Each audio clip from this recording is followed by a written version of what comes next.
Jour, la délivrance apostolique en ce jour. Est-ce que vous êtes là? La puissance va vous dénicher là où vous êtes. Elle vous touchera là où vous êtes. Père, nous te remercions pour cette heure. Nous te remercions, Seigneur, pour la manifestation de ta puissance. Merci pour ta miséricorde. Merci pour la puissance que tu as préparée et les provisions que tu as faites, rendues disponibles pour chacun de tes enfants. Je demande, Seigneur, qu'en ce jour soit un jour de percée, un jour de manifestation de la puissance, un jour de guérison et de délivrance, et un jour où tu vas magnifier ton Saint-Nom au nom de Jésus. Merci, Seigneur, pour l'exaucement. Au nom de Jésus, nous prions. Aujourd'hui, nous considérons le message, les maîtrisures curatives de Jésus, les maîtrisures de Jésus qui guérissent, les maîtrisures curatives de Jésus. En Ésaïe chapitre 53, lisons à partir du verset 4. Ésaïe 53, 4. Cependant, ce sont nos souffrances qu'il a portées, c'est de nos douleurs qu'il s'est chargé, et nous l'avons considéré comme puni, frappé de Dieu et humilié. Mais il était blessé pour nos iniquités, il était blessé pour nos péchés, brisé pour nos iniquités. Le châtiment qui nous donne la paix est tombé sur lui. Et c'est par ses maîtrisures, nous sommes guéris. C'était des propos, des paroles prophétiques venant d'Ésaïe, le même prophète qui a prophétisé au sujet de sa naissance. Le même prophète qui a prophétisé au sujet de sa première venue. Ce même prophète qui a déclaré: un enfant nous est né, un fils nous est donné, et le gouvernement, la domination reposera sur son épaule, et on l'appellera merveilleux, Dieu puissant, Père éternel, le prince de paix. Le même prophète maintenant nous dit que sûrement il a porté nos souffrances. C'est le même prophète qui a dit: une vierge sera enceinte, elle enfantera un fils, et ce fils, on l'appellera Emmanuel, c'est-à-dire Dieu avec nous. Le même prophète aussi qui nous dit ici, par révélation, sûrement, il a porté nos souffrances. Il a porté nos chagrins, nos souffrances. Cela cause la douleur. Les chagrins causent la souffrance. Et Ésaïe nous dit, celui-là qui vient et dont nous parlons, il portera, il enlèvera, il ôtera toutes nos souffrances et toutes nos douleurs. Il dit, mais nous l'avons considéré comme puni, frappé de Dieu et humilié. Pourquoi a-t-il été frappé? Parce qu'il portait nos péchés. Il portait nos iniquités. Il a porté nos transgressions. Il a pris sur lui toutes mauvaises choses que nous avions faites. Parce que Dieu a les yeux purs pour contempler l'iniquité, pour voir le péché, pour voir le mal. Voilà pourquoi, quand les maux du monde, les péchés de la race humaine,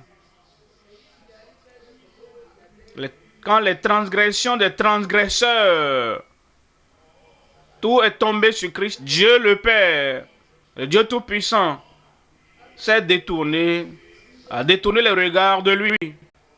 Mon Dieu, pourquoi m'as-tu abandonné? C'était à cause de cela que Dieu, le Père céleste, l'a frappé, l'a affligé, l'a puni. Le châtiment que nous devrions porter, les coups que nous devrions recevoir, l'affliction que nous devrions porter, parce que volontairement, il a tout pris. Voilà pourquoi il a été frappé de Dieu. Et on dit, Christ, il était blessé pour nos péchés. Les blessures que nous devrions recevoir et le châtiment qui devait tomber sur nous, tout est tombé sur lui. Brisé pour nos iniquités, nos péchés, nos transgressions, nos échecs ont causé des blessures dans sa vie, blessures aux mains, blessures aux pieds, blessures à ses côtés. Tout cela causé par nos transgressions, nos iniquités. Et le châtiment qui nous donne la paix est tombé sur lui. Nous n'aurions pas eu la paix avec Dieu. N'eût été le châtiment, n'eût été les maîtrissures, n'eût été la souffrance qu'il a endurée. Maintenant, le prophète nous dit maintenant, et c'est par ces maîtrissures que nous sommes guéris. La guérison du corps a été révélée depuis le début de la Bible. Et pour avoir la guérison, oui, Christ a souffert et il a porté les maîtrissures telles qu'il a été blessé pour nos transgressions, pour que nous ayons le pardon de nos transgressions. Nous devons nous repentir. Nous devons croire. Et Jésus-Christ, la même chose. Il a eu les maîtrissures. Et ces maîtrissures sont tombées sur lui. Pour que nous soyons guéris, nous devons venir à lui. Nous devons invoquer son nom. Et nous devons découvrir l'origine, la source de cette maladie. Nous débarrasser de la source. Ensuite, nous aurons, par la foi, à cause de ce qu'il a fait, nous aurons la guérison. En Genèse, chapitre 20, verset 1er. La première mention de toute chose dans la Bible est très importante. Et voici la première mention de la guérison et la première mention de la prière pour la guérison et la première mention de comment recevoir la guérison pour un individu, pour une famille et pour ceux qui étaient affligés. En Genèse, chapitre 20, et je vous lis à partir du verset 7. Voyons le verset 7. Maintenant, rends la femme de cet homme, car il est prophète. Il priera pour toi, et tu vivras. Mais si tu ne la rends pas, sache que tu mourras, toi et tout ce qui t'appartient. Voici la première mention de la maladie, de l'infirmité, des messagers de mort venant vers un homme qui était un roi. Il avait fait quelque chose de mauvais. Il avait pris la femme d'Abraham. Et pour cela, l'affliction est venue. Et pour cela, la maladie est venue. Et pour cela, une infirmité mortelle est venue et la stérilité également s'est ajoutée. Maintenant, Dieu dit, il y a un seul moyen pour avoir la guérison. Rends la femme de cet homme, car il est un prophète, et il priera pour toi. La première maladie est venue comme résultat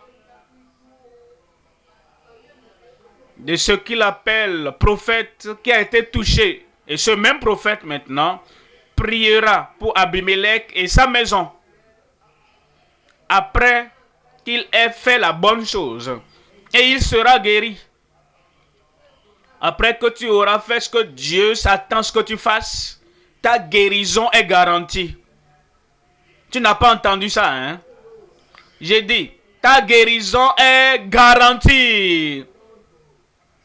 Est-ce que je peux vous dire quelque chose ici? Si Abimelech avait cherché à voir les médecins humains et n'avait pas fait ce que Dieu voulait qu'il fasse, il ne serait pas guéri. Parce que la situation était causée par ce qu'il a fait. C'est quoi Dieu a dit? La seule solution, la solution finale et la pleine solution qui lui parviendra, viendra après qu'il a restauré la femme d'Abraham. Laissez-moi vous dire autre chose. Si tous les hommes du monde étaient des docteurs, tous les hommes du monde entier étaient des médecins, et si toutes les femmes du monde étaient des infirmières, si toutes les maisons dans le monde entier étaient des hôpitaux, les géants seront toujours malades. Si tous les hommes étaient des médecins, si toutes les femmes du monde étaient des infirmières, si toutes les maisons du monde entier étaient des hôpitaux, il y aura toujours des malades dans le monde. Pourquoi? Oh, bien sûr, parce que nous avons péché. À cause du péché, le péché occasionne la maladie. Et si tous les hommes du monde entier étaient des médecins, si toutes les femmes du monde étaient des infirmières, si toutes les maisons du monde entier étaient des hôpitaux, des centres de santé, il y aurait toujours des malades qui ne seraient pas guéris. Pourquoi? Parce que s'ils ne font pas ce que Dieu veut qu'ils fassent, ils ne seraient pas guéris. Rends la femme de cet homme, car il est prophète. Il priera pour toi. Et il vivra. Mais si tu ne la rends pas, sache que quel est le mot là? Tu mourras. Toi et tout ce qui t'appartient. Nous apprenons quelque chose ici. Abimelech était le seul qui a pris Sarah, la femme d'Abraham. Mais il a envoyé des gens. Mais ces messagers n'étaient pas censés avoir d'intimité, de connaissance charnelle avec la femme d'Abraham. Abimelech seul voulait le faire. Il n'avait pas encore fait. L'intention du péché, le péché visualisé, le péché qu'il voulait commettre, qu'il n'avait même pas encore commis, a apporté la maladie. Non seulement sur lui, mais surtout ceux qui sont dans sa maison, tout ce qui t'appartient. Maintenant, Dieu lui a montré le chemin, la voie pour avoir la guérison, pour échapper. Dieu merci. Il a fait ce que Dieu l'a appelé à faire. Dieu merci. Tu feras ce que Dieu t'a appelé à faire. Amen. Verset 14. Abimelech prit des brebis et des bœufs, des serviteurs et des servantes, et les donna à Abraham. Voyez ce roi. Il dit, on dit un roi païen, n'étant pas de la tribu, d'aucune des tribus d'Israël. Cependant, quand il a fait ce que Dieu lui a dit de faire, il ne l'a pas fait en murmurant, il l'a fait joyeusement, de tout cœur. Et il a donné tout ce que Dieu n'a même pas mentionné. Il a donné à Abraham. Quelle leçon pour nous. Quand Dieu nous demande de faire quelque chose, nous le faisons joyeusement. Nous le faisons de tout notre cœur. Et nos bénédictions seront finales et nos solutions seront finales au nom de Jésus. Mais regardez ceci. Si c'est tout ce qu'il avait fait, il donna des brebis, des servantes, des serviteurs, des servantes à Abraham. S'il n'avait pas rendu Sarah, il allait mourir. Que servira-t-il à un homme de donner tout le monde entier et s'il perdait son âme, une seule âme, une seule personne, plus élevée en valeur que toutes les brebis, que tous les bœufs, que tout ce qu'il a donné. Sarah était la personne en question. Et s'il n'avait pas retourné Sarah, il allait toujours être malade. Il pourrait même aller dans sa nation pour des soins médicaux, hors de sa nation, n'importe où. La main de Dieu était là. Et s'il n'avait pas fait ce que Dieu voulait qu'il fasse, il allait mourir. Dieu merci, il l'a fait. Dieu merci, il l'a fait. Il lui rendit Sarah, sa femme.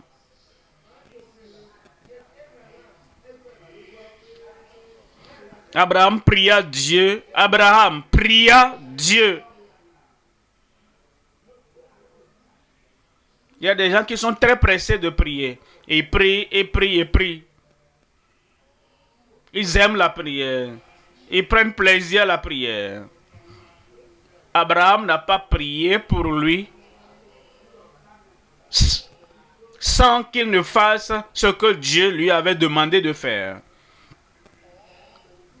Avant de rendre Sarah, Abraham n'avait pas prié. Pourquoi? Est-ce qu'il était en colère? Est-ce qu'il était mécontent? Est-ce qu'il voulait se venger? Non. Parce qu'il savait. Il connaissait les principes de Dieu. Il connaissait les préceptes de Dieu. Il connaissait. Fais ceci. Après cela, Abraham allait prier pour toi. Et Abraham était en accord avec Dieu. Et pour cela, Abraham ne s'est pas précipité dans la prière. Lorsque nous faisons ce que Dieu veut que nous fassions, la prière qui est faite sera efficace dans chacune de nos vies. Est-ce que tu as dit amen à cela? Alors, Abraham pria Dieu.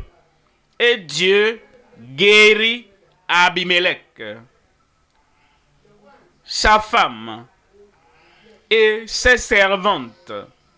Et elles purent enfanter. Dieu va exaucer nos prières. Amen. En Nombre, au chapitre 21. Nombre, chapitre 21. Je vous lis à partir du verset 4. Nombre 21, verset 4. Ils partirent de la montagne de Hor par le chemin de la mer Rouge pour contourner le pays d'Édom. Le peuple s'impatienta en route. À cause de la voie, ici nous voyons une autre situation. Le découragement dans le cœur peut causer la dépression, la détresse et finalement conduire à la maladie. Nous devons mener une vie heureuse. Nous devons mener une vie joyeuse. Une vie joyeuse. Parce qu'un cœur heureux fait du bien comme un médicament. Ça, c'est un proverbe. Quand vous êtes content, quand vous êtes joyeux, la joie du Seigneur, la joie dans votre cœur est la source de votre force. C'est votre force. Oui, vous serez heureux. Voilà pourquoi nous ne devons pas être négatifs. Ah, regardez ceci, pourquoi je suis déprimé. Oh, écoutez ceci, nous sommes déprimés. Il y a certaines personnes qui doivent écouter les mauvaises nouvelles. Des nouvelles de découragement. Chaque jour, avant d'aller dormir, c'est comme s'ils cherchent même ces mauvaises informations. Et s'ils n'ont pas eu de mauvaises nouvelles dans la journée avant de dormir, ils ne vont pas dormir. Ils vont chercher.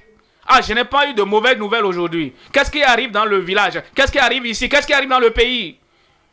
Quand tu t'encombres de mauvaises nouvelles, mauvaises actions et mauvaises choses, avant même d'aller dormir, chaque fois presque, vraisemblablement, tu seras toujours malade et tu vas demeurer malade. Parce que dans la nuit, tout ce que tu as pensé et ton subconscient peut refléter, ce sont les mauvaises nouvelles que tu as entendues avant d'aller au lit.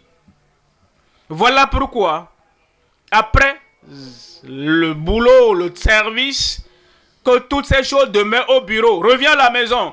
Communie avec ta famille et communie avec Dieu dans la parole de Dieu. Mais à cause de la route, et ils y ont pensé, ils étaient découragés. Oh, attendez. Moïse aussi marchait de la même manière.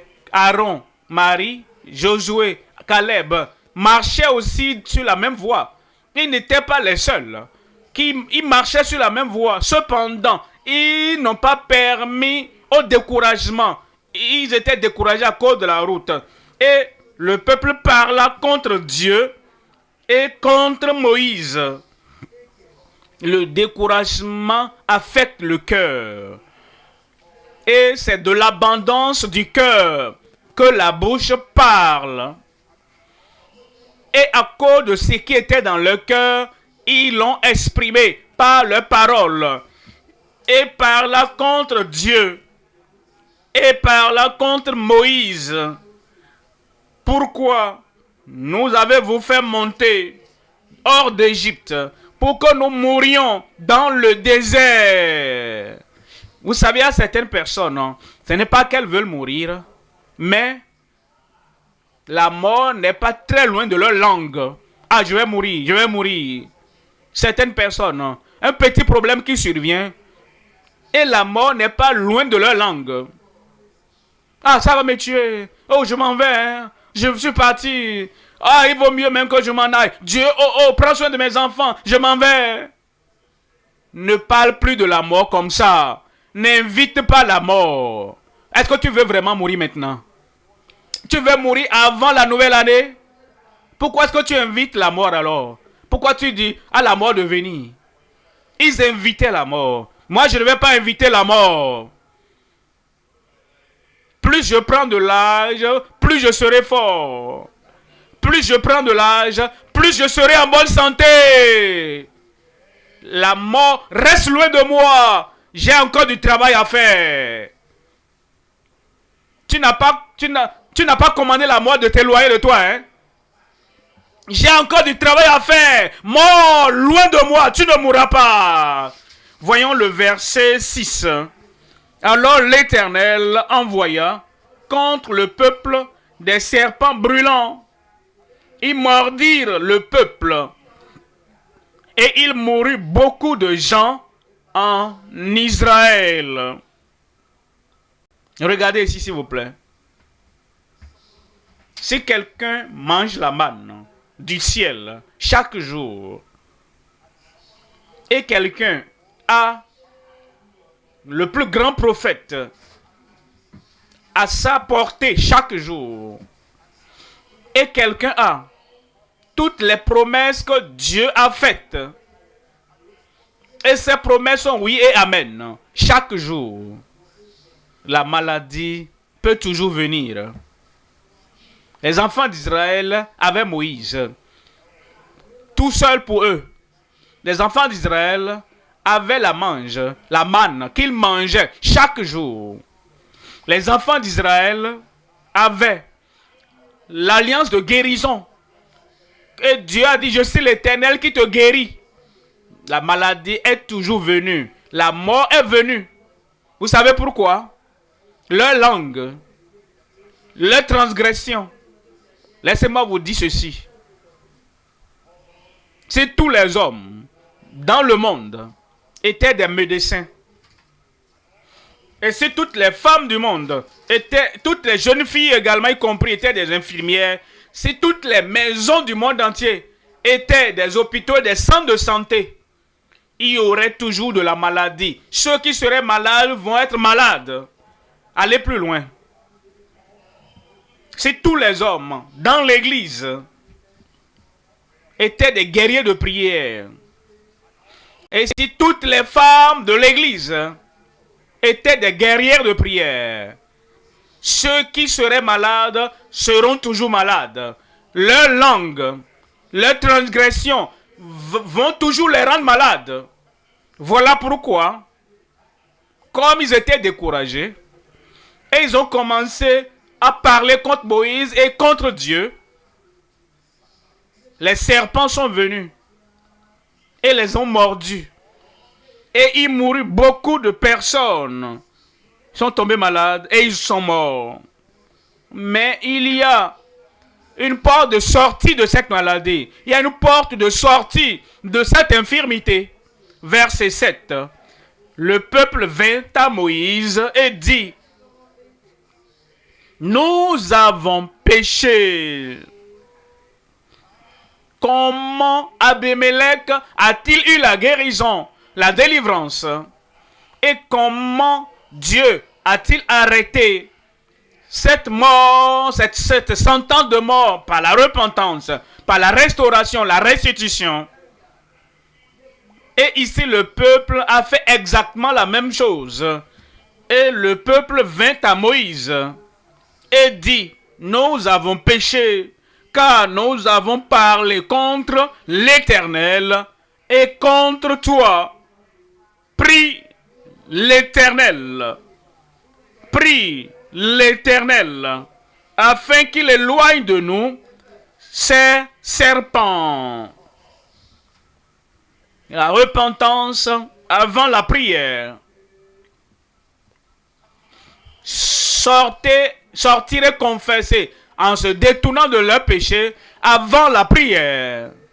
Si nous faisons ce que ces personnages bibliques ont fait, nous aurons les miracles que ces personnages bibliques ont eu.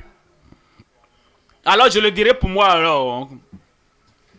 Si tu fais ce que ces personnages bibliques ont fait, et ce n'est pas seulement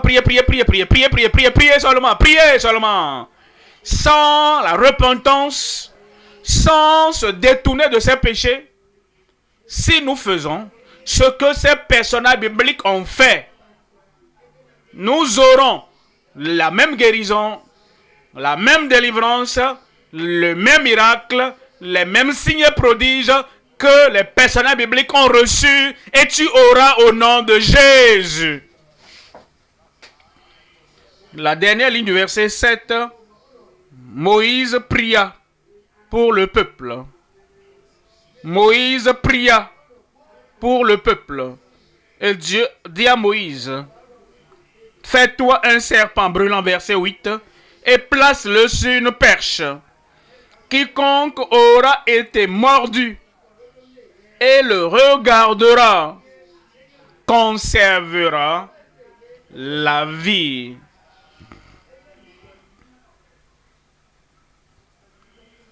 Les dirigeants doivent faire ce que Dieu espère que nous fassions.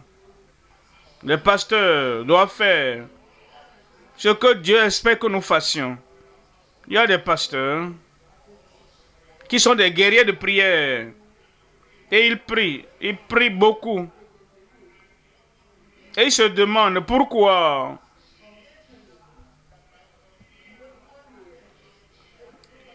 la majorité n'est toujours pas guérie. Dieu a dit à Moïse, fais-toi un serpent brûlant. Fais-le en airain. Place-le sur une perche. Seigneur, le peuple souffre déjà. Certains sont sur le point de mourir. Et dès que j'irai faire le serpent d'airain, le temps va passer. Est-ce qu'on ne peut pas prier pour eux maintenant? Il dit, prie pour nous. Je suis prêt à prier pour eux. Je suis prêt à les aimer. Malgré ce qu'ils ont fait, malgré ce qu'ils ont dit. Dieu dit, fais-toi un serpent d'airain. Tout le temps que tu es en train de perdre là, et tu ne fais pas ce que je t'ai dit de faire là, beaucoup vont mourir davantage. Quand tu feras le serpent d'airain, accroche-le sur une perche. Alors invite-les tous. Je vais vous parler. Je vais vous donner des instructions. Pendant que tu leur donnes l'instruction et que tu enseignes, ne penses-tu pas que plusieurs vont continuer à souffrir? C'est pourquoi Dieu a dit, Moïse, c'est ce que tu dois faire. Comme le peuple a fait ce que Dieu voulait qu'il fasse, le prédicateur, le prophète, le pasteur doit également faire ce que l'Éternel lui a demandé de faire. Parle à ton peuple. Dis-leur. Voici la solution finale. Qu'ils regardent et voient, et ils seront guéris.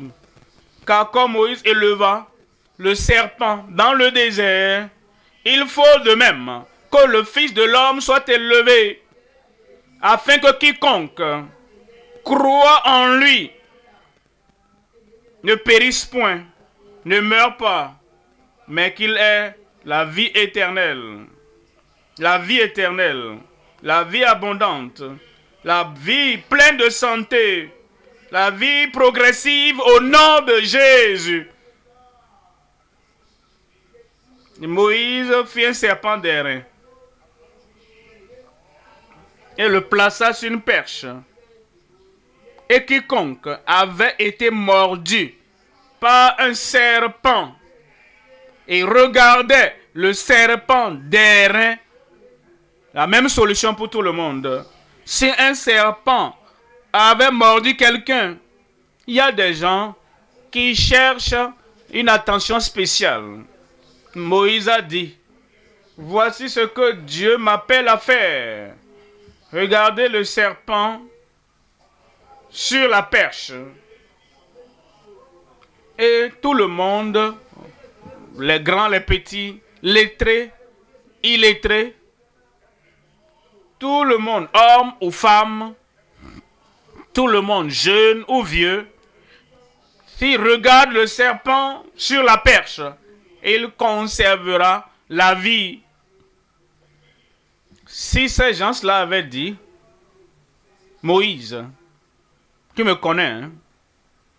Et tu sais que je ne suis pas une personne ordinaire de l'Assemblée. Hein? Bon, j'ai entendu l'information publique, mais il me faut une attention spéciale.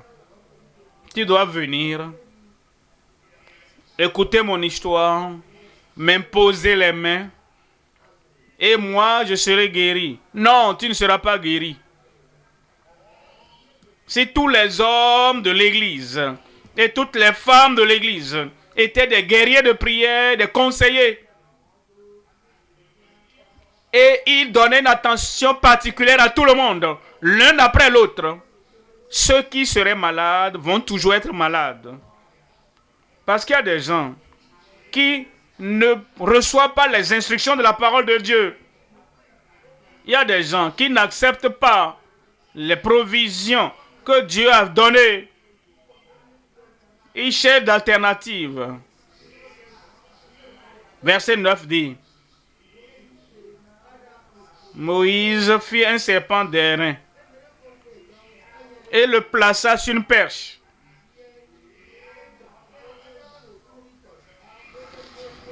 Et quiconque avait été mordu par un serpent et regardait le serpent d'airain conservait la vie. Tu vivras. Je vivrai. Et Dieu accomplira sa parole dans ta vie au nom de Jésus. En Ésaïe au chapitre 53. Ésaïe 53, verset 1er. Ésaïe 53, verset 1. Qui a cru à ce qui nous était annoncé, qui a reconnu le bras de l'Éternel, qui a cru à ce qui nous était annoncé, pour recevoir les profits des prophéties d'Ésaïe, vous devez croire à ce qui a été annoncé, pour recevoir l'accomplissement de ce que les maîtrisures de Christ feront. Vous devez croire à ce qui a été annoncé. Qui a cru à ce qui a été annoncé?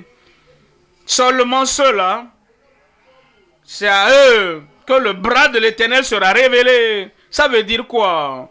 Le bras de l'Éternel. Comme un homme, comme femme. Quand tu veux manifester la force, la puissance, l'énergie, tu n'utilises pas ton ventre pour le démontrer. Ton énergie, ta puissance, ta force. Tu n'utilises pas tes yeux pour manifester ton énergie, ta force, la force. Tu utilises ton bras. Tu portes la chose, le bras d'un homme fort. Et le bras du Dieu Tout-Puissant est la force du Dieu Tout-Puissant. C'est la puissance du Dieu Tout-Puissant. Lorsque tu crois à l'annonce, le bras de l'Éternel qui sauve sera manifesté dans ta vie. Le bras de l'Éternel qui guérit et qui délivre sera manifesté dans ta vie. Qui a cru à ce qui nous était annoncé? Qu'est-ce qui a été annoncé? Verset 4. Cependant, ce sont nos souffrances qu'il a portées.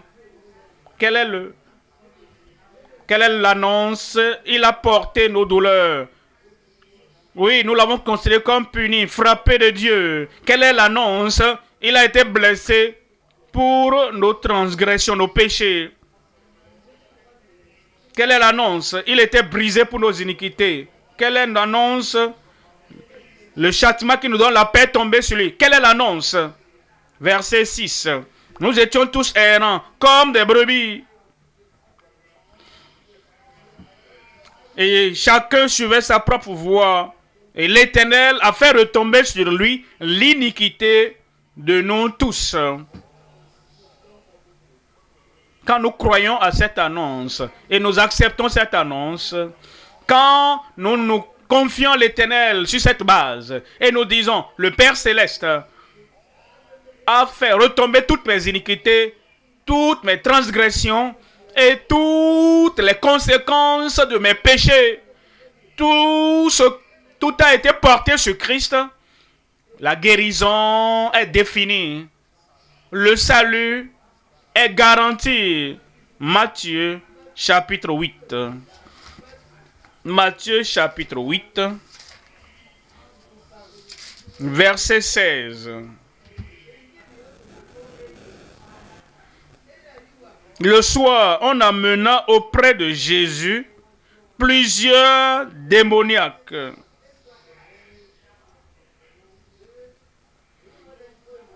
Il chassa les esprits par sa parole. Et il guérit tous les malades. Christ,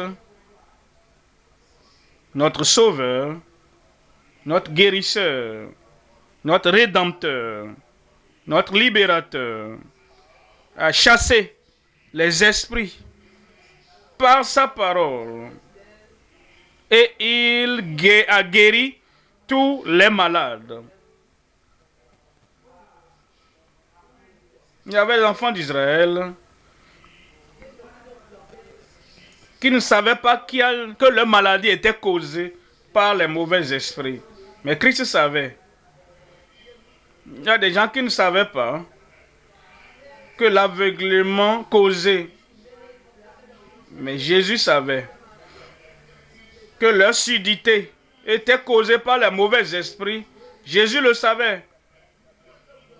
Le fait qu'ils soient muets ou que les enfants soient muets était causé par les mauvais esprits. Mais Jésus le savait. La femme qui était courbée pendant 18 ans, elle n'a jamais pensé, elle n'a jamais su que le fait qu'elle soit courbée était causé par un esprit d'infirmité. Jésus savait. S'il y a quelqu'un qui a un mauvais esprit, elle n'appelle pas ça mauvais esprit, mais elle embrasse cet esprit. Elle aimait cet esprit. Elle allait avec cet esprit comme un compagnon constant. Si quelqu'un m'offense, et je dis à cette personne, tu vas mourir, la personne mourrait. Si cela arrive, ça c'est l'opération des mauvais esprits. Jésus allait partout, faisant du bien et guérissant tous ceux qui étaient sous l'empire du diable. Comme le Saint-Esprit parle à travers nous et que la guérison te parvient, les mauvais esprits ne parlent pas d'autres personnes et la maladie peut venir. J'ai la puissance, j'ai la puissance.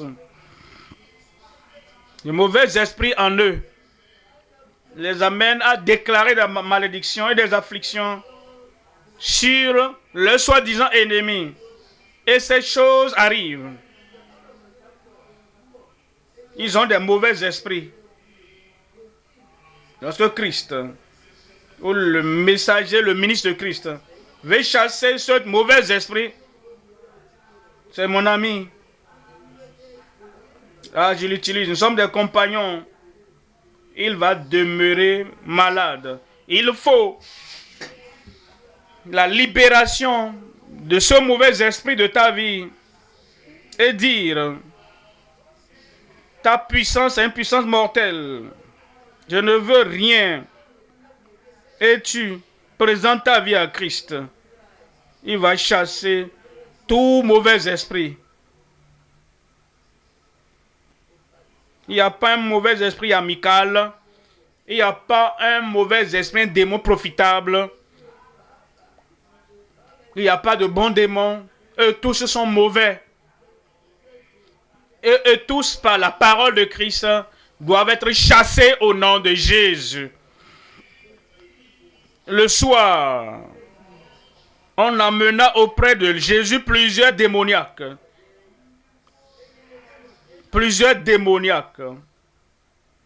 Il chassa les esprits par sa parole et il guérit tous les malades afin que s'accomplisse ce qui avait été annoncé par Ésaïe le prophète. Il a pris nos infirmités et il s'est chargé de nos maladies. Lui-même, il va porter tes infirmités. Et il viendra à toi ce matin. Il prendra tes infimités. Acte 10, verset 38. Acte 10, verset 38. Vous savez comment Dieu a oint Jésus-Christ de Nazareth. Attendez.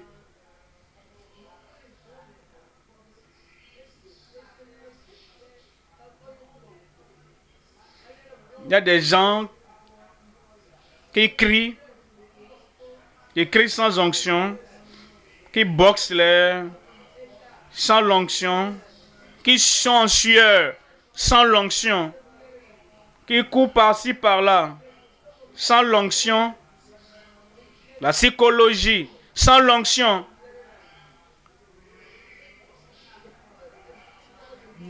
Il lave le cerveau des gens sans l'onction. Tout cela, c'est une perte de temps.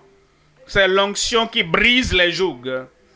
Et ce matin, l'onction va briser tous les jougs de ta vie. Comment Dieu a oint Jésus-Christ de Nazareth, du Saint-Esprit et de force. La puissance qui vient avec le Saint-Esprit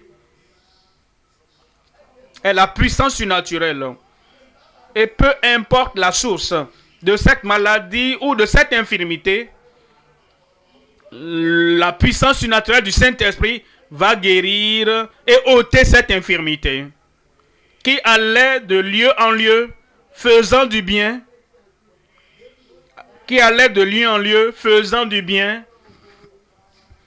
Il a appliqué les différentes méthodes à différents moments.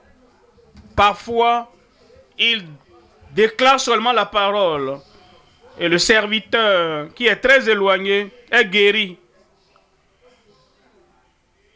Parfois, il proclame et déclare la guérison. Retourne à la maison. Ta fille, ton fils est guéri. Et Jairus est reparti à la maison. Il a rencontré ceux qui sortaient de la maison. Il a dit, ah, ton fils est guéri. Et il demandait, il voulait savoir à quelle heure ce fils a été guéri. Et il dit, à telle heure. Et il a su que c'était en ce moment que Jésus a déclaré la parole. Que le fils a été guéri à la même heure. La parole qui te parvient vient avec puissance. Vient avec la guérison. Vient avec la délivrance. Tu es délivré, guéri au nom de Jésus. Il allait de lui en lui faisant du bien. Dites-moi combien de personnes guérissant tous ceux qui étaient sous l'empire du diable. Tous ceux qui étaient sous l'empire du diable, opprimés par le diable. Il y a certaines personnes qui disent Dieu, que Dieu les a rendus malades. Si tu attribues l'œuvre du diable à Dieu, et tu dis, oh Dieu est ton problème, Dieu m'a rendu malade, Dieu m'a donné telle maladie. Jésus ne peut pas ôter ce que Dieu t'a donné. Moi et mon Père, nous sommes un. Et je fais toujours ce que je vois faire le Père. Cette fois-ci que il m'a donné la maladie pour m'enseigner une leçon. Christ ne peut pas ôter ce que son Père t'a donné. Certains disent, Dieu m'a donné la maladie pour me rendre humble. Et comme j'ai la maladie, cette infirmité, Dieu est gracieux. Il savait que je pouvais être orgueilleux. Et pour m'aider, pour que je ne sois pas orgueilleux, il m'a donné la maladie.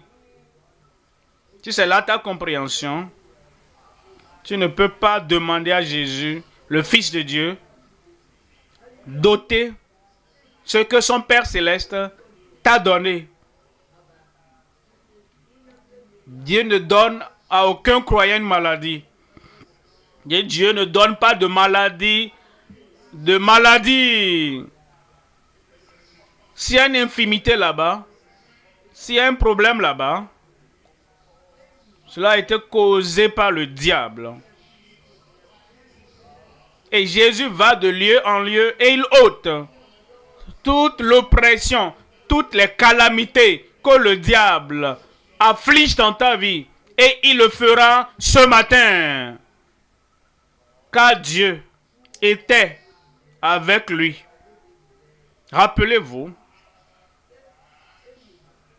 après que cela a été fait, guéri par la miséricorde de Christ, guéri par les maîtrisures de Christ, guéri par le châtiment qui est tombé sur Christ, rappelez-vous, ce qui a apporté la maladie originalement, c'était le péché. Et quand tu es guéri par ces maîtrisures, tu dois être gardé, maintenu saint par son sang.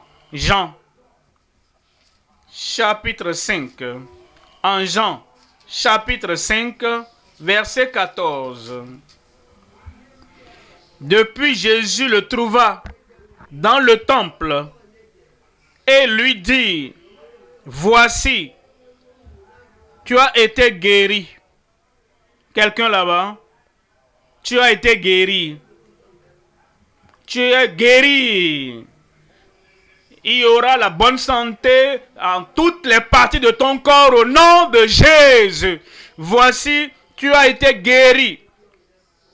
Ne pêche plus, de peur qu'il ne t'arrive quelque chose de pire. La guérison de Christ, les maîtrisures de Christ, ce n'est pas une licence pour l'ivrognerie, n'est pas une licence pour la fumée, ce n'est pas une licence pour la souillure, ce n'est pas une licence pour continuer dans le péché. Voici, tu as été guéri. Ne pêche plus. De sorte que quelque chose de pire ne t'arrive. Vous voyez, cet homme était malade pendant 38 ans. Verset 35. Il y avait un homme malade, la maladie de 38 ans, guéri.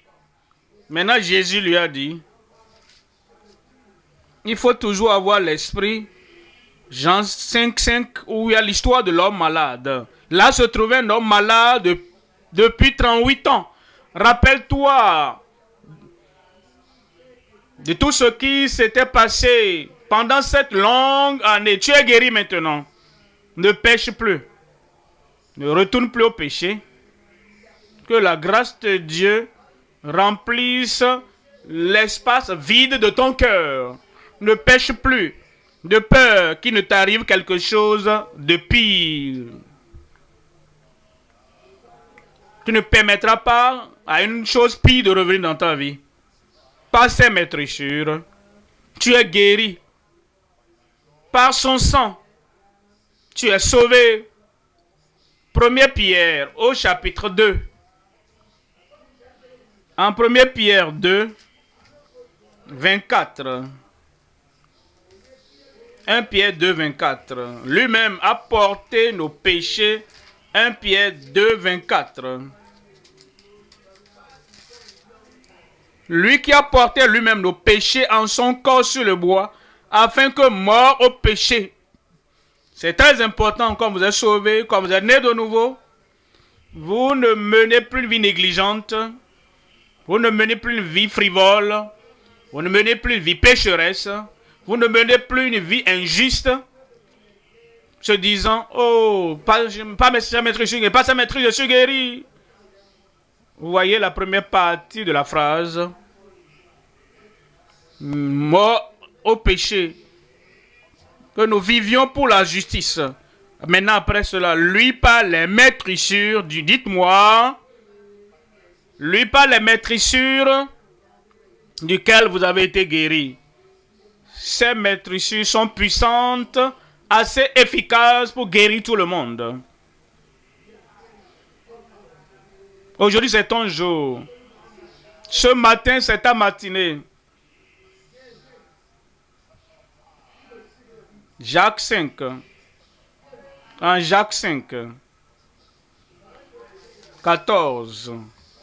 Quelqu'un parmi vous est-il malade? Peu importe le type de maladie.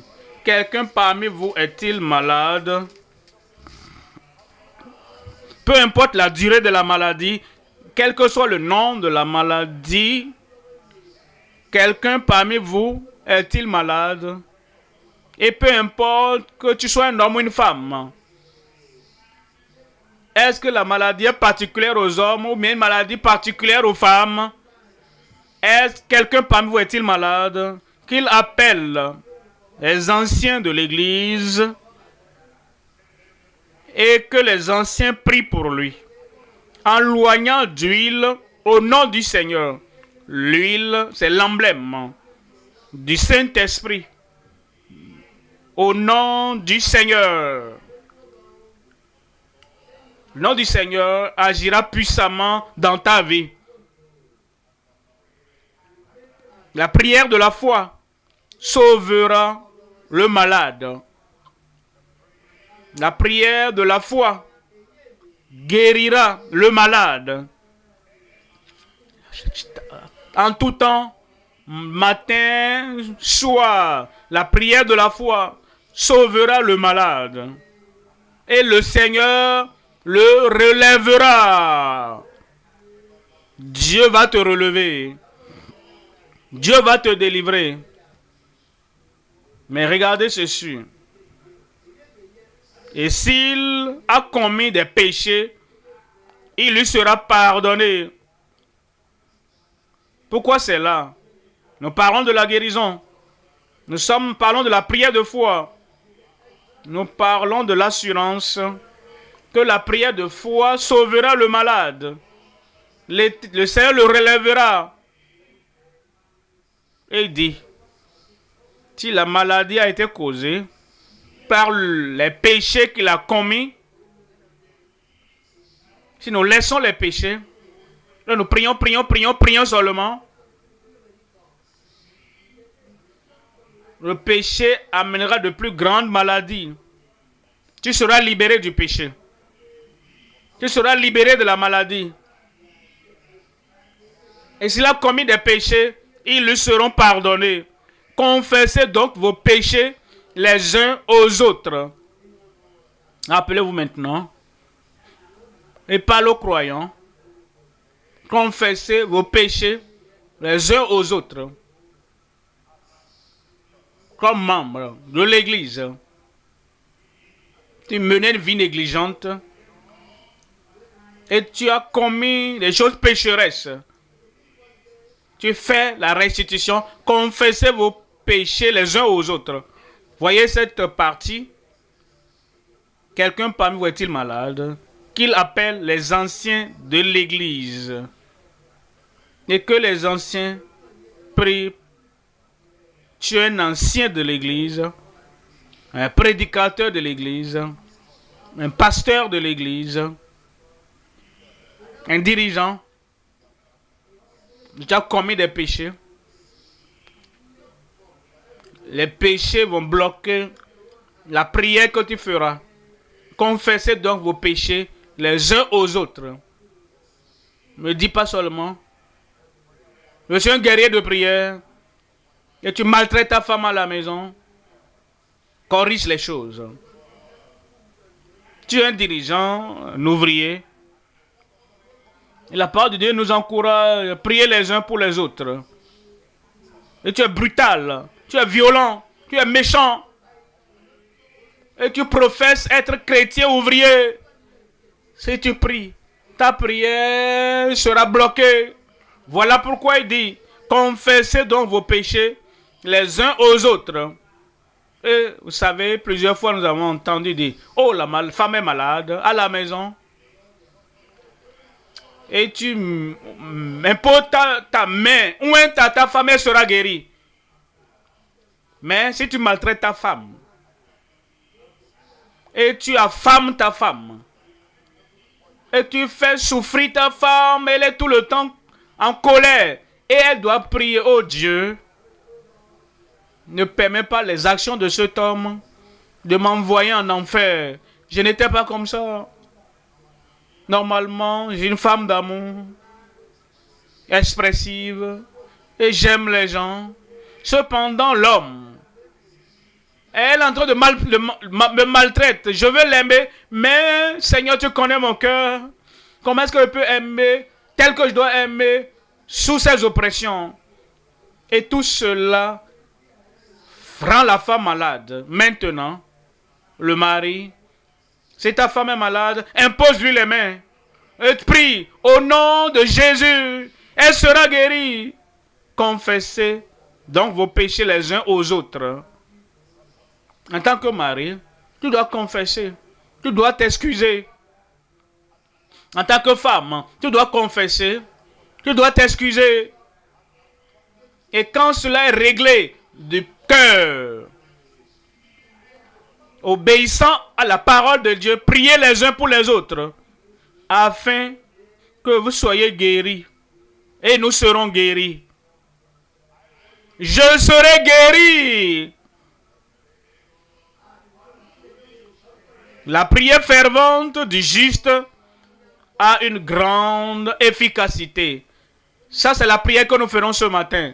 Efficace, fervente, du juste, d'un homme sanctifié, d'un homme rempli de l'esprit, d'un homme consacré. La prière fervente, juste, a une grande efficacité.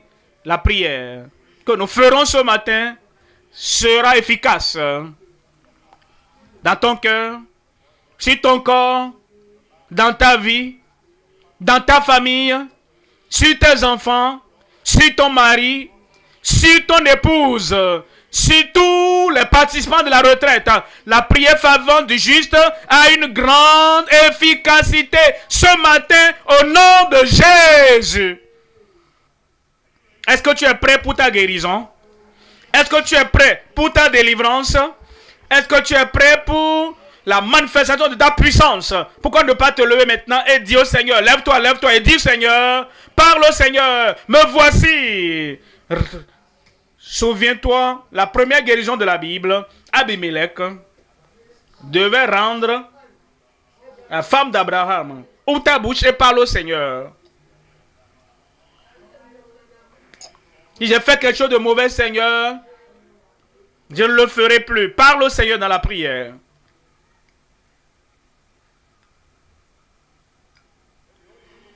Que le Saint-Esprit sonde ton cœur.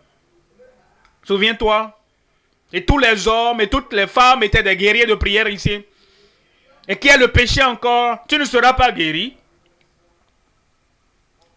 Et tous les hommes étaient des docteurs. Si toutes les femmes étaient des infirmières, si toutes les maisons étaient des hôpitaux, si tu embrasses le péché, tu aimes le péché, tu t'attaches au péché, la maladie allait venir. Si vous laissez votre iniquité sur lui, si tu dis au Seigneur, je suis désolé pour toutes les mauvaises choses que j'ai faites. Contre tes commandements, contre l'une de tes créatures, contre l'un des croyants, repens-toi. Je me répands dans la poussière, dans la cendre.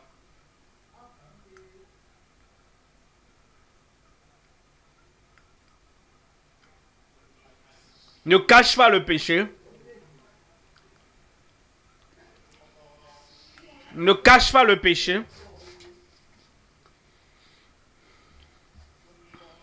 N'aime pas le péché. Ne continue pas dans le péché. Abandonne-les.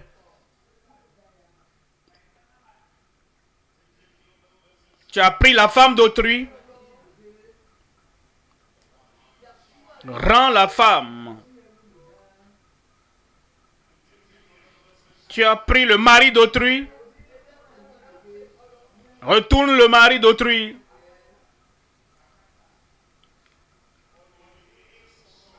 Tu as fui avec la fille d'autrui. Retourne la fille aux parents.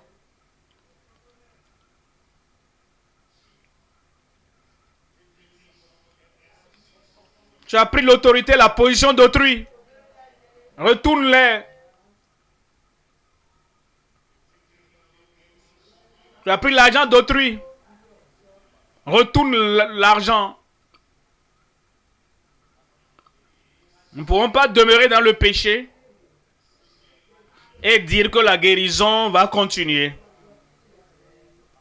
Nous ne pourrons pas être en train d'opprimer les autres, dominer sur les autres, en décourageant les autres,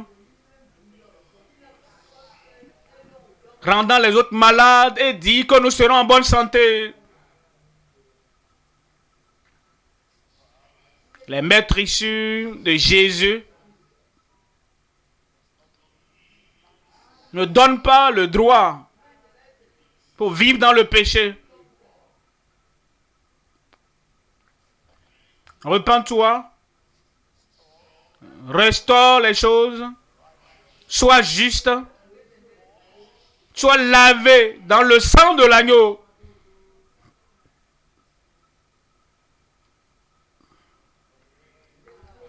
Et la prière de la foi sauvera, guérira le malade.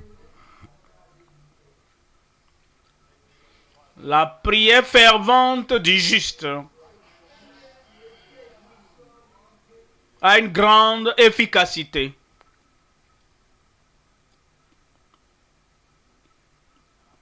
Et après la guérison,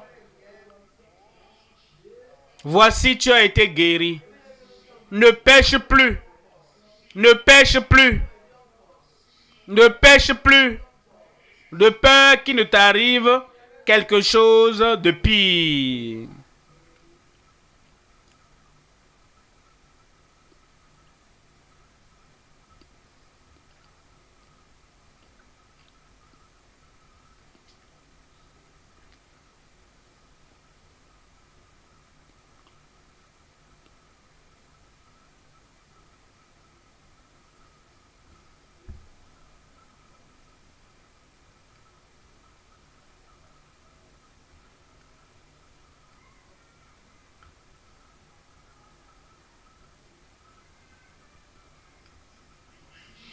Au nom de Jésus, nous prions.